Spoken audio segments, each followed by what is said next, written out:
नमस्कार दोस्तों, कैसे हैं आप लोग। उम्मीद करता हूं आप लोग बहुत अच्छे होंगे और आपकी तैयारी बहुत अच्छे से चल रही होगी। जैसे कि आपको पता है कि प्रतिदिन दोपहर 2 बजे आपको हिंदी प्रैक्टिस सेट मिलता है और जो सभी आगामी परीक्षाओं को दृष्टि में रखते हुए हमने शुरू किया है और इसमें हम शुरू करा रहे हैं पूरी हिंदी का निचोड़, जो आपकी परीक्षाओं के लिए बहुत ज़्यादा हेल्प करने वाला है और आपके स्कोर को जो है वो इंक्रीज़ करेगा बहुत ज़्यादा। ठीक है। और आज जो हमारा ये प्रैक्टिस सेट है वो उसका जो क्रमांक है वो आपका है प्रैक्टिस सेट नंबर आपका 19। ठीक है।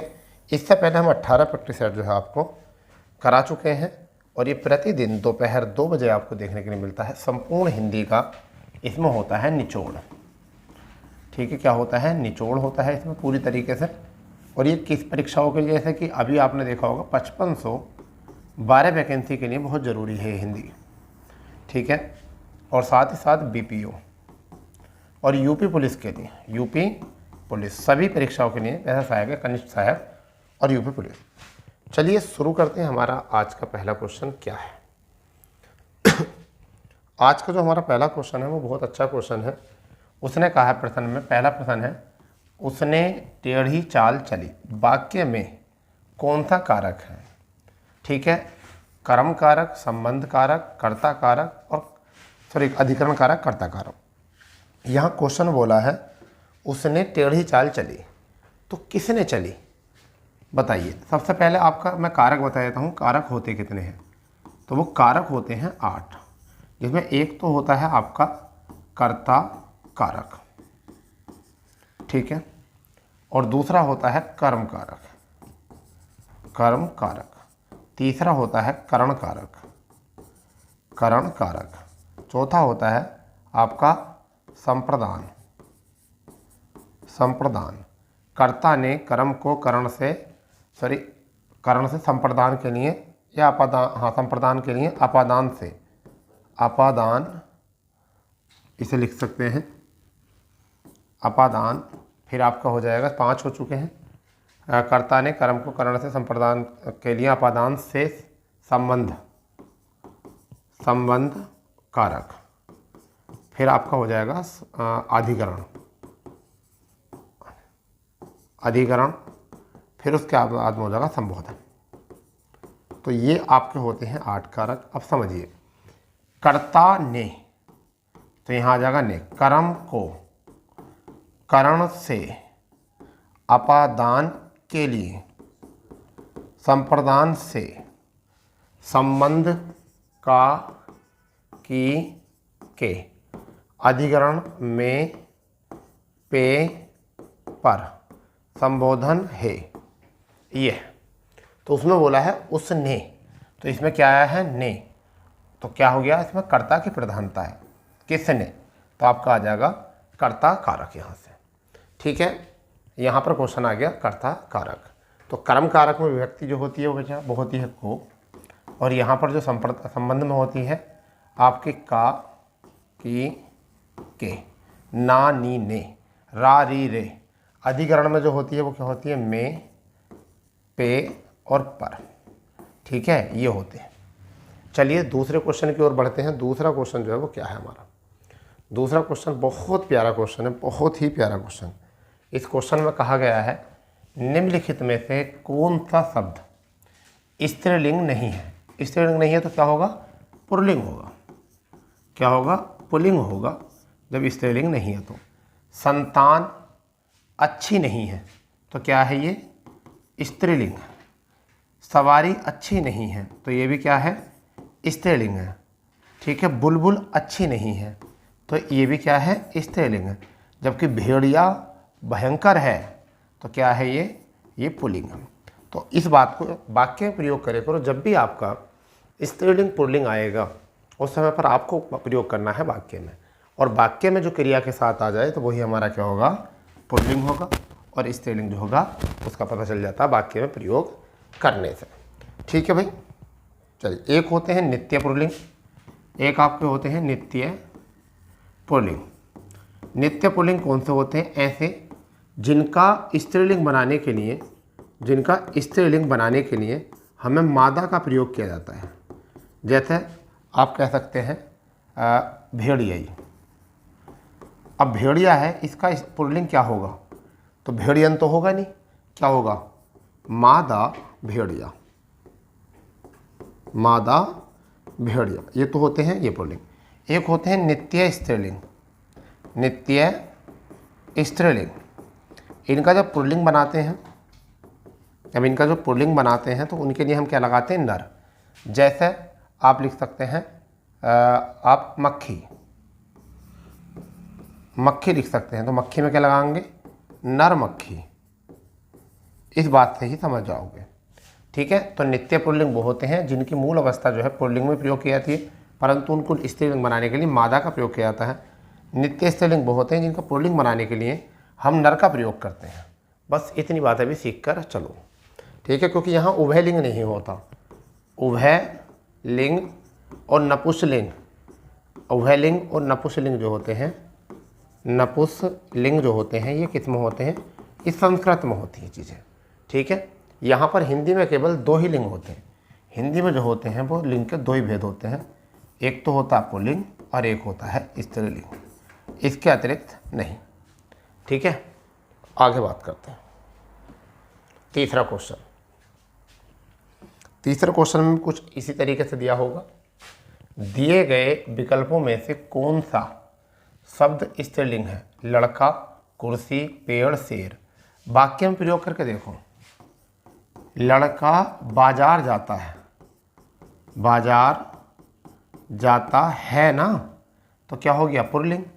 कुर्सी टूट गई, गई, कुर्सी टूट गई, तो स्त्रीलिंग आगे क्रिया, तो यहाँ पे हो गया आपका स्त्रीलिंग, ठीक है भाई, ये स्त्रीलिंग। पेड़ टूट गया, शेर मतलब दहाड़ रहा है।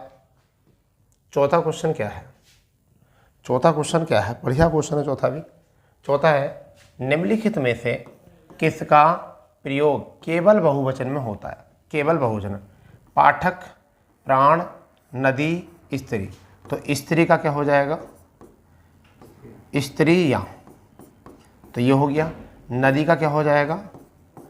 नदियाँ। यहाँ पाठक का क्या हो जाएगा? पाठकगण, क्या हो जाएगा? पाठकगण। प्राण हमेशा जो था बहुवचन था, बहुवचन ही है, बहुवचन ही रहेगा। समझ गए? इस तरीके से क्लियर। आगे देखते हैं पांचवा प्रश्न जो है, पांचवा प्रश्न जो है इसमें वो क्या है? पांचवा प्रश्न है, भविष्यत काल में बदलिए। बच्ची रो रही थी, बच्ची रो रही थी, ये इस टाइम जो है पूर्ण, सॉरी आपका बच्ची रो रही थी, आसन्न, आसन्न भूतकाल है, आसन्न भूतकाल है, यानी कि रिसेंट भूतकाल, अभी की बात है। बच्ची रो रही थी, तो ये बिल्कुल आसन्न भूतकाल कहते हैं, इसे रिसेंट पास्ट बोलते हैं, इसको क्या बोलते हैं? रिसेंट। अब हम यहाँ पर बात करने वाले हैं बेटा कि इसका हमें बताना है भविष्यत काल। तो भविष्यत काल में आपका बच्ची रो रही थी, रोती थी, गलत हो जाएगा। ये रोती थी का मतलब क्या हो जाएगा? ये आपका सिंपल आपका हो जाएगा, सामान्य भूतकाल हो जाएगा, सामान्य भूतकाल हो जाएगा। बच्ची रोती है, बच्ची रोती, ये सामान्य वर्तमान काल हो जाएगा, सामान्य वर्तमान काल हो जाएगा। बच्ची रो रही है, ये आपका क्या हो जाएगा? इसे कह सकते हैं रो रही थी, अपूर्ण वर्तमान काल, ठीक है। बच्ची रो रही होगी, ये आपका हो जाएगा सामान्य भूतकाल, ये आपका हो जाएगा सामान्य भूतकाल। इतना इस तरीके से आपको याद रखना है, ठीक है, ठीक है। यहाँ पर संदिग्ध नहीं होगा, रो रही होगी तो होगी, होगा होगी, तो इस तरीके से। यहाँ भविष्य पूछा है, भविष्य आपका, ठीक है, तो गा गी गा, ठीक है। संदिग्ध में शायद वायद ये लगा हुआ होता है। अब यहाँ पर वर्तमान काल में जो होते हैं वो 5 भेद होते हैं, भूतकाल में जो होते हैं वो 6 भेद होते हैं। कितने होते हैं? 6 भेद होते हैं। जबकि भविष्य काल में वो 3 होते हैं। बस इनको भी थोड़ा सा याद रख लेना, ठीक है। आपका ये बड़ा प्यारा क्वेश्चन है, छठा। छठा क्वेश्चन क्या है, निम्न में से भाववाच्य बताइए। तुम फूल तोड़ोगे, वह चला जाएगा, बच्चे खेल रहे हैं, पुस्तक लिखी जाएंगी। यहाँ बोला है भाववाच्य, यहाँ बोला आपसे भाववाच्य, तो इसमें क्या आ जाएगा, वह चला जाएगा, क्योंकि इसमें फीलिंग है, इसमें क्या है, फीलिंग है। तो क्या है, अब चला जाए, अब चला जाए, इच्छाएं व्यक्त की हैं, अब अपने भाव प्रकट करे हैं उसने। ठीक है, क्या करा है, भाव प्रकट करे हैं उसने। बच्चे खेल रहे हैं, ठीक है, ये आपका कंटिन्यू हो जाएगा, प्रेजेंट कंटिन्यूस हो जाएगा। ठीक है, तुम फूल तोड़ोगे, तोड़ोगे का मतलब क्या हो जाएगा आपका, ये आपका हो जाएगा प्रेजेंट, आपका सॉरी सामान्य भूतकाल हो जाएगा। फिर यह लिखी जाएंगी, ये भी सामान्य भूतकाल। तो हमारा जो आंसर आएगा वो क्या आएगा, अब चला जाए, फीलिंग बताई गई है। ठीक है, 7वां क्वेश्चन, प्यारा क्वेश्चन, अच्छा क्वेश्चन, मस्त क्वेश्चन। इसमें है, नीली कमीज वाले छात्र को यह कलम दे दो, रचना के आधार पर वाक्य का सही भेद क्या है। सरल वाक्य, संयुक्त वाक्य, मिश्र वाक्य, आज्ञावाचक वाक्य।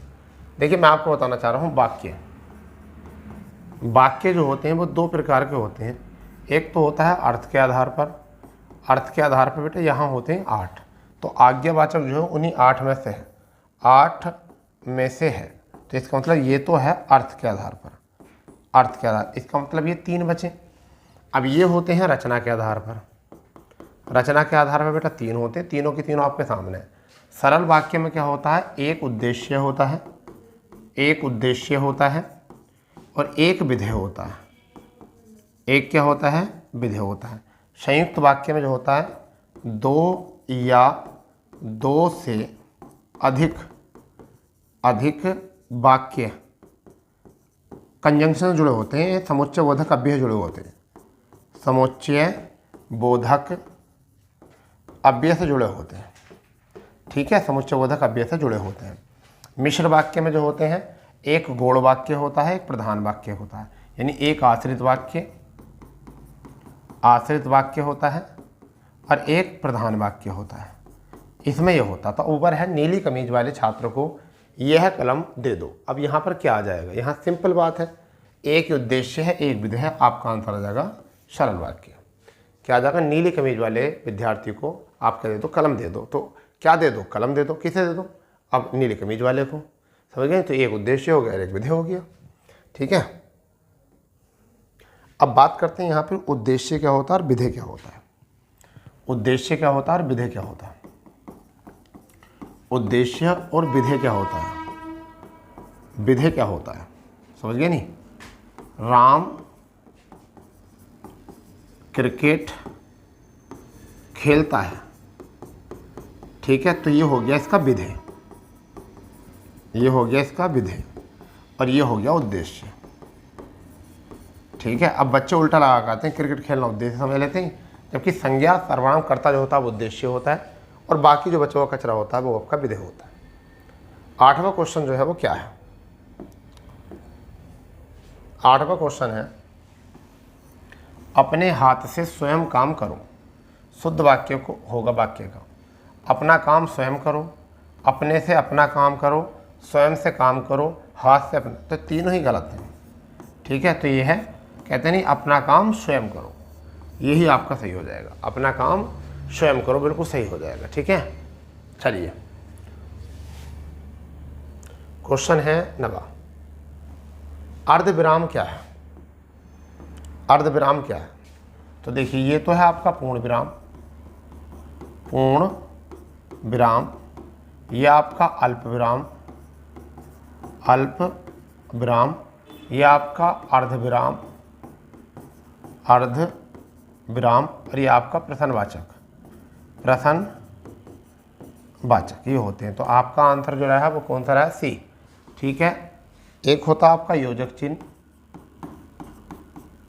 योजक चिन्ह, एक होता निर्देशक बड़ा होता है योजक चिन्ह से। ठीक है, एक आपका होता है उद्धरण चिन्ह, एक आपका होता है हंस पद, एक आपका होता है लुप्त पद। ये तो सब याद कर लो, यहाँ से एक आध क्वेश्चन आपको मिल जाता है। ठीक है भाई, एक आध दो क्वेश्चन मिल जाता है। ठीक है, चलिए 10वां क्वेश्चन है। 10वां क्वेश्चन है आपका, आग में घी डालना मुहावरे का सही अर्थ क्या है? हवन करना, ठीक है, देवता को प्रसन्न करना, ठीक है, क्रोधी को और अधिक उत्तेजित करना। ठीक है भैया, इस पर धारा भी है आपकी, तो यही आपका सही आंसर है।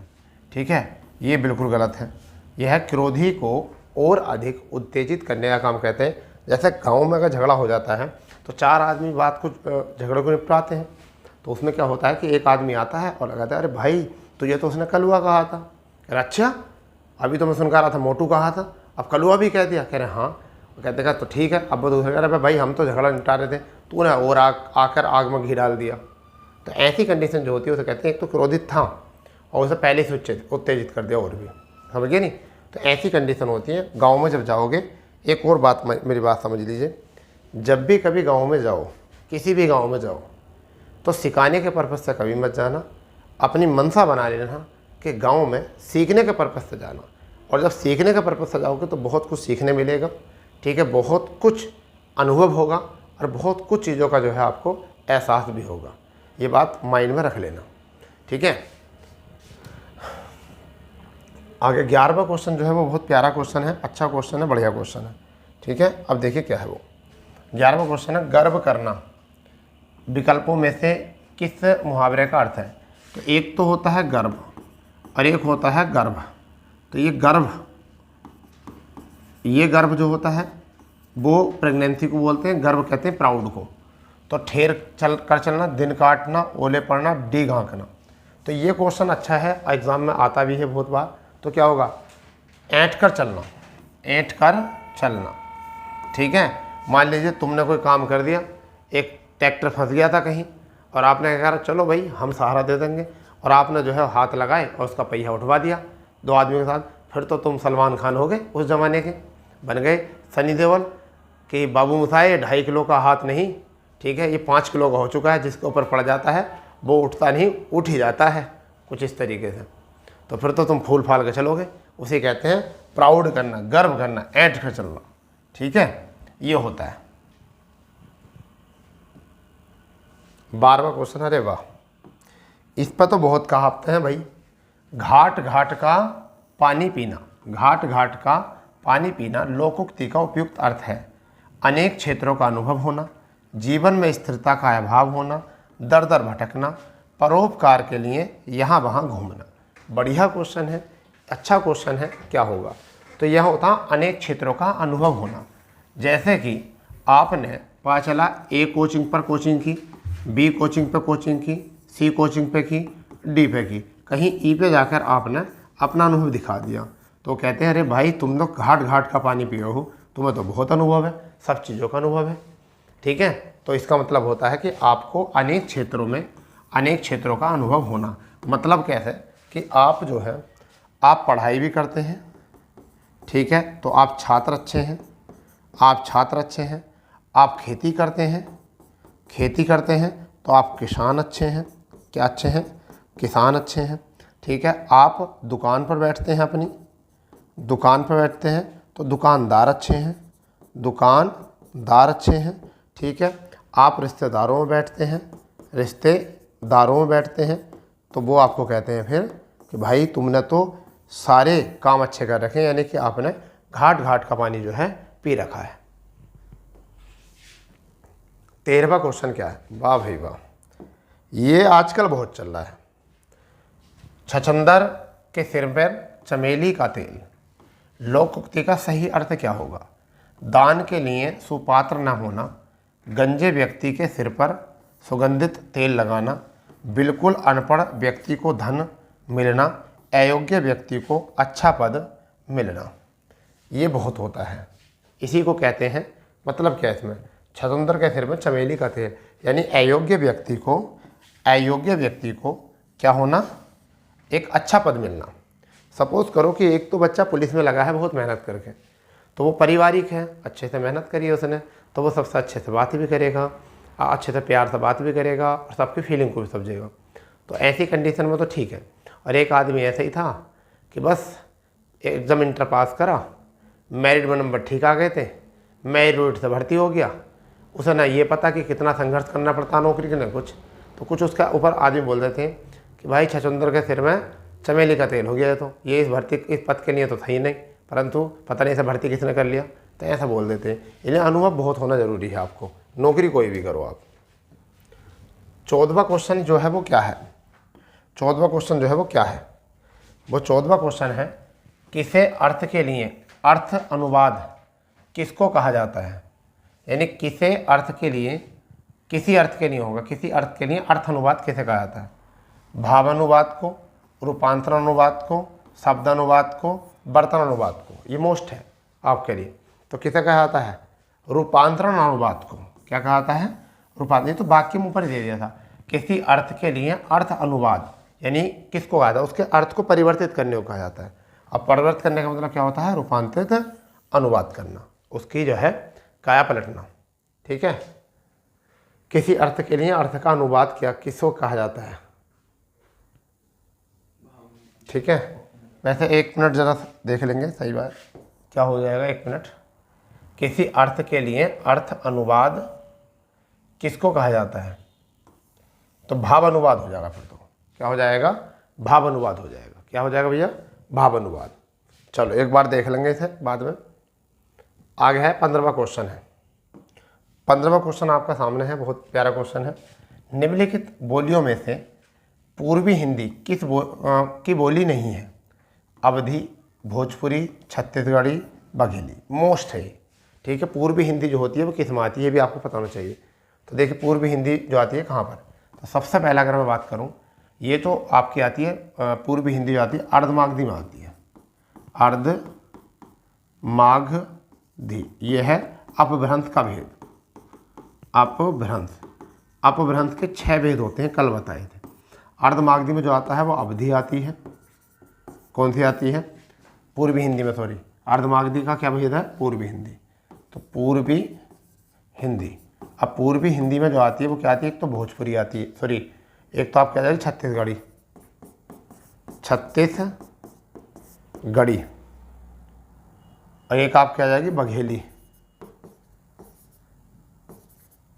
बघेली आ जाएगी। ठीक है, एक आपकी आ जाएगी अवधि। तो पूर्वी हिंदी में कौन सी नहीं होगी, भोजपुरी नहीं होगी, भोजपुरी, क्योंकि भोजपुरी किस में होती है, ये बिहारी की होती है। ये किसकी होती है, बिहारी की होती है भोजपुरी। ठीक है भाई, तो आपका इसमें क्या हो जाएगा, भोजपुरी हो जाएगी बिहारी की, ये तो बिहारी की हो जाएगी। ठीक है, इसलिए ये आ गया। ठीक है, 6 भेदों की बात कर रहे थे, वो कौन कौन से 6 भेद हैं, 6 भेदों की बात कर रहे थे, वो कौन कौन से 6 भेद हैं आपको पता होना चाहिए। तो जैसे वो 6 भेद हैं, पहला भेद होता है शोर सैनी, शोर सैनी, पश्चिमी हिंदी राजस्थानी, पश्चिमी हिंदी राजस्थानी, चलो गुजराती, इसमें आती है ना, याद कर लेना, कल भी बता दिया कल परीक्षा में। दूसरा था मागधी, मागधी। ठीक है, फिर तीसरे में है अर्धमागधी, अर्धमागधी, फिर आपकी खस, फिर आपकी है ब्राह्मण, फिर आपकी महाराष्ट्री, महाराष्ट्री। ये तो ये 6 भेद होते हैं अपभ्रंश के। उनमें से अर्धमागधी में तो जो थी वो क्या थी आपकी, वो थी पूर्वी हिंदी। ठीक है, ये था कुछ इसमें। सारी चीज़ों का रिवीजन चल रहा है आपका बिंदास तरीके से। 16वां क्वेश्चन क्या है, 16वां क्वेश्चन क्या है, समझ गए नहीं। स्टेटस क्यो के लिए सटीक हिंदी अनुवाद क्या है, तो इससे यथास्थिति, चले आना, समझना, बोलचाल। बताइए क्या है इसका, बहुत प्यारा क्वेश्चन है इसका। तो क्या हो जाएगा, यथास्थिति। क्या होता है, उसकी यथास्थिति देखने के लिए हम क्या बोलते हैं, स्टेटस क्यों बोलते हैं। ठीक है, 16वां क्वेश्चन क्या है, सूरदास। बढ़िया क्वेश्चन है भाई। सूरदास किस रस के सम्राट कहा गया है, सूरदास को किस रस के सम्राट कहा गया है, वात्सल्य, श्रृंगार, शांत, भक्ति। ये तो पता होगा आपको, अच्छे से पता होगा क्या होगा, वात्सल्य रस में, क्योंकि कृष्ण जी की जो भक्ति थी, उनका जो बाल्यकाल था, उसमें जो रचना की है वो क्या की है, वो सूरदास ने की है। ठीक है भैया, तो वात्सल्य रस जो होता है, इसमें रति होती है, इसमें प्रेम होता है। ठीक है, और जो ये क्या होता है, जब बच्चों के प्रति, यानी कि जब बच्चों के प्रति, बच्चों के प्रति माता पिता का प्रेम होता है, माता पिता का प्रेम होता है, रति होती है या प्रेम होता है, उसी को हम कहते हैं वात्सल्य रस करते हैं। ये श्रृंगार रस का ही एक मतलब भेद था, एक अन्य भेद होता है। ठीक है, इसी के चलते जो है एक ये होता है और एक आपका होता है भक्ति रस, एक होता है भक्ति रस। तो भक्ति रस क्या होता है? जब ईश्वर के प्रति रति या प्रेम हो, ठीक है, तो वो क्या होता है? भक्ति रस। शांत रस में क्या होता है? निर्वेद होता है, निर्वेद। ठीक है, ये शांत रस जो होता है नाटक में नहीं होता, नाटक में इसका प्रयोग नहीं किया जाता। श्रृंगार रस के दो होते हैं, एक तो वियोग श्रृंगार, एक तो होता है वियोग श्रृंगार और एक होता है संयोग। तो वियोग श्रृंगार जो होता है वो जब होता है जब आपके बिछड़ते हैं या नायक नायिका जब बिछड़ते हैं, तो उस समय पर जो आता है ना तब। ठीक है, जब नायक नायिका जब बिछड़ते हैं उस समय पर जो रति जब प्रेम होती है तो उसे हम क्या कहते हैं? वियोग कहते हैं। संयोग वो कहते हैं जब आपका नायक नायिका के मिलने का समय जो होता है, जब मिलने का लिए जो प्रतीत होता है उनको जो रति प्रेम होता है उस समय को हम क्या कहते हैं? संयोग रस कहते हैं। ठीक है, यहाँ पर भाई जब वियोग होगा तो उस समय भी तो दुख ही होता है ना, वो भी तो एक प्रेम ही होता है। जब दुख होता है, जैसे प्रेम ही नहीं होगा तो फिर उसे दुख कैसा होगा? तो वो भी प्रेम जाहिर होता है, वो दुख जो होता है पता चला गंगा जमुना सरस्वती बह रही आंखों से। ठीक है, दिल तोड़ के हंसती हो मेरा, ठीक है, वफाएं मेरी याद करोगे, ऐसे ऐसे गाने गा रहा है आदमी, चारपाई पर पड़ा है, टूटी चारपाई पर पड़ा है। ठीक है, अब बस तुम ही हो मेरी ज़िंदगी, है नहीं? अरे बात समझ में नहीं? बस फिर बाद में कहा झलक दिखला जा, ऐसे ऐसे गाने गा रहा है। ठीक है, तो जब वो क्या है, वो आपका क्या है? वो आपका वियोग हो रहा है, उसको तड़फ रहा है। ठीक है, संयोग में, ठीक है, संयोग में क्या होता है? मिलने के लिए, ठीक है, आदमी जब रति प्रेम होती है, ठीक है, तो जब उस समय पर क्या होता है? संयोग श्रृंगार रस होता है। ठीक है, इसमें होता है चांद तारों में नजर आए चेहरा तेरा हो, उस समय तो बहुत ही बढ़िया बढ़िया गाने याद करेगा, बढ़ाई मारेगा। ठीक है, जैसे तुम्हें पता ही है एक शादीशुदा व्यक्ति था, उसने ईश्वर से कहा कि ईश्वर मेरी इच्छा पूरी कर दे। तो ईश्वर ने कहा, एक ऐसे ही है थोड़ा सा कॉमेडी टाइप, तो उन्होंने कहा कि ठीक है बताओ क्या मांगना है। तो उन्होंने कहा साहब मुझे पहले जैसा कुंवारा कर दे। तो उन्होंने कहा कि बेटा दुआ मांगने के लिए कहा था, जन्नत मांगने के लिए नहीं कहा था, समझ गए? तो समझ लो, बच के रहो थोड़ा सा इन चीज़ों से। ठीक है, आगे 18वां क्वेश्चन जो है वो अच्छा क्वेश्चन है। 18वां क्वेश्चन अच्छा क्वेश्चन, देखते हैं कितने कितने बच्चों को ही पता होगा। निम्न में से रीति काल के कवि कौन थे? पहले काल का तो बात पता चल कर लो। पहला होता है आपका आदिकाल। कौन सा होता है? आदिकाल होता है। फिर आपका भक्ति काल होता है, भक्ति काल होता है। फिर आपकी भक्ति की रीति होती है, क्या होता है? रीति काल होता है। फिर उसके बाद में होता है आधुनिक काल, आधुनिक काल, आधुनिक काल, ये होते हैं चार। तो आदिकाल जो है वो कौन था? अब इसमें भक्ति काल अब पूछा है, रीति काल का तीसरे नंबर पूछा है, तो ऑप्शन है महादेव वर्मा, चिंतामणि, नागार्जुन, नरेश त्रिपाठी।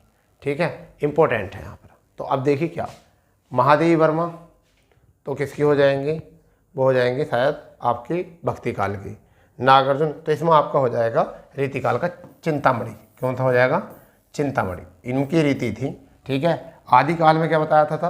पुरानी गाथाओं के बारे में जो किया था। भक्ति काल में जो भक्ति थी उनके बारे में बताया था, कृष्ण भक्ति, राम भक्ति। रीति काल में उस समय पर जो शास्त्रार्थ थे, उस समय के जो राजा महाराज थे उनकी गाथा होती थी। आधुनिक काल को कन्वर्ट किया गया था भारत तेंदु युग, ठीक है, द्विवेदी युग, छायावाद युग, छायात्तर युग, इनमें बांट दिया गया था। ठीक है, चलिए 19वां क्वेश्चन क्या है? महाकाव्य में होता है, महाकाव्य में होता है जीवन का खंड चित्रण, जीवन का बृहद चित्र, दोहा छंद, उत्साह भाव, ये होता है। प्यारा क्वेश्चन है, अच्छा क्वेश्चन, जवाब देना बनता है। तो जीवन का बृहद चित्र होता है। कौन सा होता है? जीवन का बृहद चित्र होता है, तो उसे हम क्या कहते हैं? महाकाव्य कहते हैं। जैसे महाकाव्य कौन सा? महाभारत को क्या कहता है? महाकाव्य कहा जाता है। क्यों कहा जाता है भाई? क्योंकि उसमें जो है ना जीवन के बृहद चित्र दिखाए गए, बड़े चित्र दिखाए गए, खंड चित्र नहीं दिखाए गए। ठीक है, 20वां क्वेश्चन है, ठीकरे की मंगनी है, ठीकरे की मंगनी अच्छा उपन्यास है ये। ठीकरे की मंगनी उपन्यास किसका है? मृदुला गर्ग, नशीरा शर्मा, सुधा अरोड़ा, और सूर्य वाला, यहाँ से आपको जवाब देना है। बढ़िया क्वेश्चन है। तो क्या हो जाएगा आपका, यहाँ से आपका जो हो जाएगा वो हो जाएगा नसीरा शर्मा। क्या हो जाएगा, नसीरा शर्मा, ये हो जाएगा। ठीक रे की मंगती, ठीक है, नसीरा शर्मा। 21वां क्वेश्चन क्या है, इसे भी देख लेंगे। ठीक है, 21वां क्वेश्चन है, समय धन से अधिक महत्वपूर्ण क्यों है। समय धन से महत्वपूर्ण क्यों है। समय वापस मिल जाएगा पर धन नहीं, ये तो कच्चा झूठ है बिल्कुल। ठीक है, बहुत मेहनत से मिलता है, ये भी नहीं। धन वापस मिल जाएगा परंतु समय नहीं, बस यही है। तो आपका सी पार्ट जो है बिल्कुल सही हो जाएगा। सी पार्ट आपका सही हो जाएगा। धन वापस मिल जाएगा परंतु समय जो है वापस नहीं आएगा। ठीक है, समय एक गंजे मनुष्य के, गंजे इंसान की तरह होता है जिसके सिर पर कितना ही हाथ फेर लो उसके बाल हाथ नहीं आते। समझ गए ये बात समझिए कभी भी। तो इसलिए समय जो है आपका निकलता रहता है हाथ से, कितना ही पकड़ना उसको नहीं निकलेगा। अगर आप अपने जीवन का एक सेकंड भी, अगर आप अपने जीवन का एक सेकंड भी अगर वापस ला सकते हो तो फिर आप जितना मन करे इतना समय बर्बाद कीजिए। और अन्यथा अगर आप अपने जीवन का एक सेकंड भी वापस नहीं ला सकते तो फिर अपने समय का जो है सदुपयोग करना जो है शुरू कर दीजिए। क्योंकि जिस जिस इंसान ने अपने समय का सदुपयोग किया है वह महान पुरुष हुआ है और उसने अपने जीवन में कामयाबी ही कामयाबी हासिल की है। ठीक है, चलिए इसके बाद में अगर हम बात करते हैं औपचारिक पत्र, ये अच्छा है भाई। औपचारिक पत्र मैंने बताया था, औपचारिक पत्र क्या होते हैं कल ही बताया था। इनमें से कौन सा विकल्प नहीं होगा औपचारिक, विषय, अभिवादन, पता, दिनांक, ये पता होता है। तो दो प्रकार के पत्र होते हैं, एक तो होता है औपचारिक और एक होता है अनौपचारिक। तो मैं आपको पहले बताता हूँ औपचारिक पत्र कौन से होते हैं।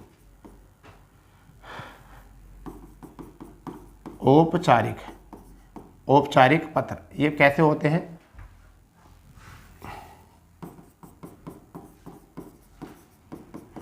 औपचारिक पत्र वो होते हैं जिनसे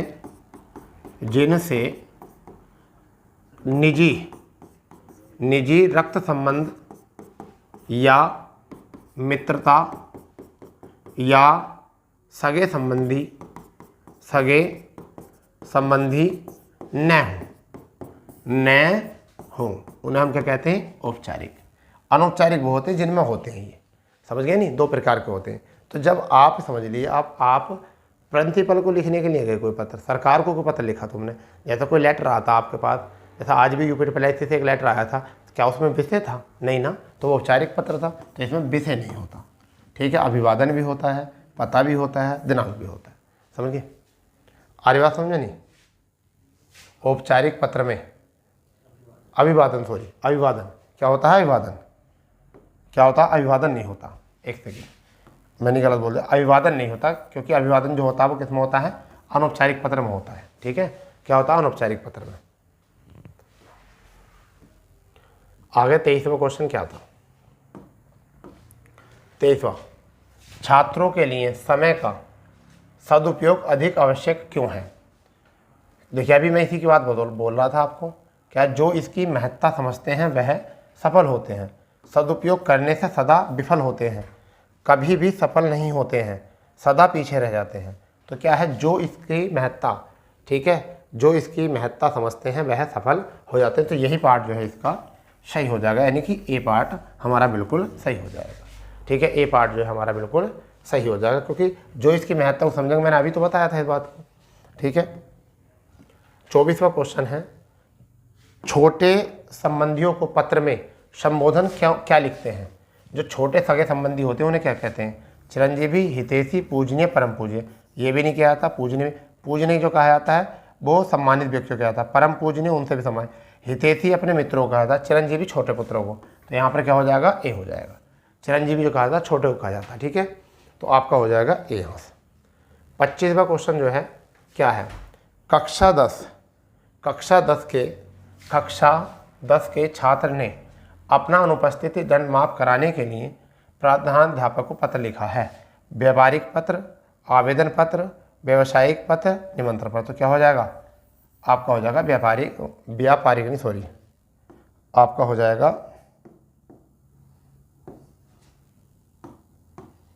आपका हो जाएगा आवेदन अध्यापक को माफ कराने के लिए। व्यापारिक, तो व्यापार तो कर नहीं रहा है। व्यावसायिक पत्र, निमंत्रण पत्र, निमंत्रण नहीं कर रहा। आवेदन पत्र तो अपने उसके नहीं होता है जब हम किसी पर अपनी पुष्टि करते हैं पद की, मगर फिर भी इन ऑप्शन के अनुसार तो यही बनेगा। वो होता व्यक्तिक पत्र होता है, तो इसके जगह पर क्या होता, व्यक्तिक पत्र होता, व्यक्तिक पत्र। चलो कोई बात नहीं, इस जगह तो ऑप्शन के अनुसार भी लगाएंगे, ठीक है। चलिए 26वां क्वेश्चन क्या है, 26वां क्वेश्चन क्या है, यहाँ देखेंगे मोस्ट क्वेश्चन। 26वां क्वेश्चन है, संक्षेपण के लिए जरूरी है कि वह सीधा हो, सरल हो, सहज हो, व्याकरण सम्मत हो तथा स्पष्ट भाषा में प्रस्तुत हो। सीधा, सरल, सहज, व्याकरण असमता नहीं होनी चाहिए, तो यहाँ गलत ये हो गया, ठीक है। सीधा, सरल, असहज, सहज होना चाहिए, यहाँ ये गलत हो गया। सीधा, कठिन, गलत ये हो गया यहाँ पर। तो कौन सा पार्ट बन गया, पहला पार्ट बन गया। ऐसे देखना, सबको पढ़ना थोड़ा ही है, डरना है थोड़ा ही आपको। आप सोचते हो इतना कैसे पढ़ा जाएगा, ये देख लो, जितना पत्र सीधा होगा, सरल होगा, सहज होगा, व्याकरण सम्मत होगा, स्पष्ट भाषा में लिखा होगा, तो आप भी पढ़ लोगे, सब पढ़ लेंगे। तो ये हमारा जो बनेगा वो ए पार्ट बन जाएगा यहाँ से, ठीक है भाई। 27वां क्वेश्चन प्यारा क्वेश्चन है, बहुत ही प्यारा क्वेश्चन है। इसमें पूछा गया है हिंदी भाषा में कुल व्यंजन है, तो कुल व्यंजन जो पूछे आते हैं तो वो पूछे आते हैं 33, क्योंकि यहाँ पर मूल कुल व्यंजनों की बात करते हैं, ठीक है। ये कितने होते हैं, 33 होते हैं, ठीक है। अब ये 33 कौन कौन से होते हैं, 25 तो होते हैं स्पर्शी, 25 तो होते हैं स्पर्शी, 4 होते हैं अंतस्थ, 4 होते हैं अंतस्थ, ठीक है, 4 होते हैं उष्म, ठीक है। तो 4, 29, 33 ये हो गए बस, ठीक है। 35 अगर करेंगे तो 2 जुड़ेंगे, 2 गुण कौन थे, एक तो ड़ और एक ड़, ये 2 गुण, तो 35 हो जाएंगे।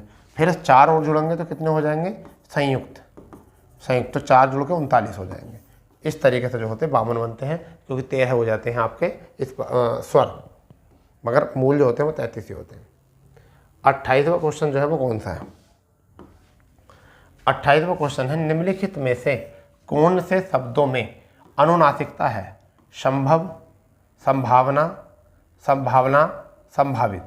अनुनासिक की बात करें, अनुनासिकता है, तो कौन से में आपकी हो जाएगी, तो आपका हो जाएगा संभावना, संभावना, संभव, जहाँ पर वायु सीधे निकले।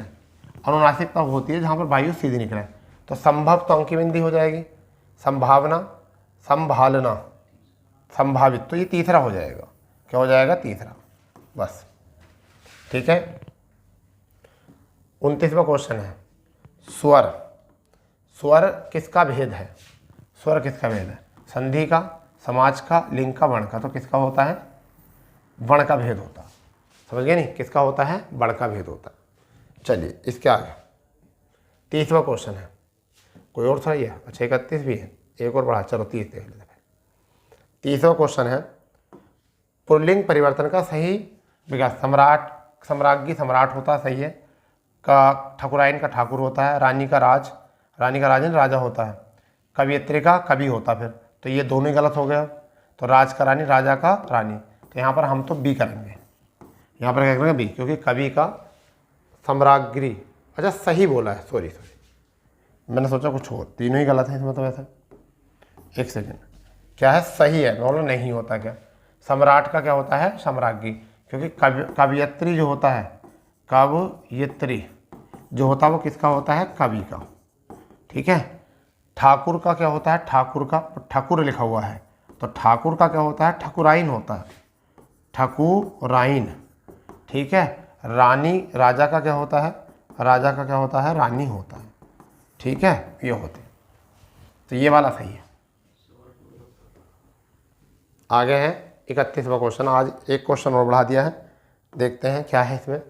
यह है, निम्नलिखित में से प्रश्नों में से 4 विकल्पों में से उस विकल्प का चयन कीजिए जो क्रिया के भेद वाला सही विकल्प है। राधा ने भैंस को चारा खिलाया, राधा ने भैंस को, तो भैंस को चारा खिलाया, चारा भी और भैंस भी, नाम धातु नहीं है, द्विकर्मक क्रिया है, तो कैसी है, द्विकर्मक क्रिया,